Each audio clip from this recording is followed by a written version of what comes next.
অসমৰ পৰা পোনে পোনে 1000 ছোৱালীক আমি লৈ যাম আৰু য'ত এনে ব্যৱস্থা চলি আছে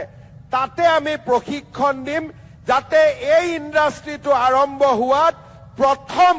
কৰ্মচাৰী হিচাপে অসমীয়া যুৱক যুৱতীয়ে কাম কৰিব পাৰে। আজি আপোনালোকে আমাৰ সৰু ফিল্মটোত দেখিছিলে যে যিমান ছোৱালীয়ে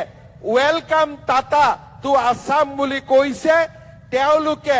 হুচুৰত কাম কৰি আছে আৰু গোটেই কেইজনী অসমীয়া ছোৱালী আৰু যিদিনাখন এই জাগিৰোডত এই উদ্যোগ হ'ব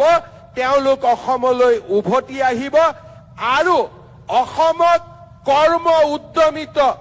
এক নতুন যুৱ শক্তিৰ সৃষ্টিত তেওঁলোকে প্ৰেৰণাৰ স্ৰোত হিচাপে কাম কৰিব। টাটা ছেমিকণ্ডাক্টৰৰ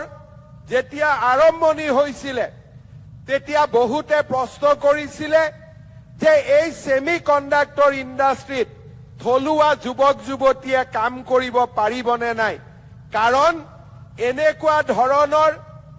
ইণ্ডাষ্ট্ৰিৰ লগত অসমৰ পৰিচয় নাই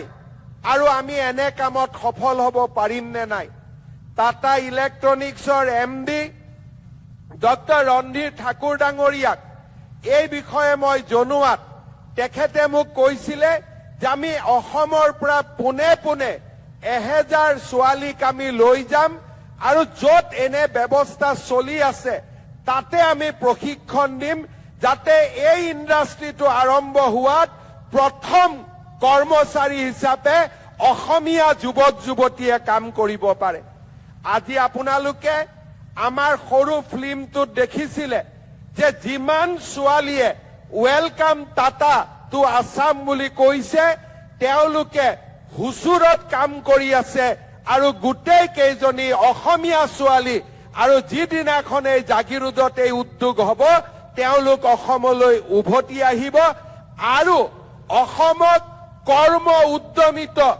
এক নতুন যুৱ শক্তিৰ সৃষ্টিত তেওঁলোকে প্ৰেৰণাৰ স্ৰোত হিচাপে কাম কৰিব।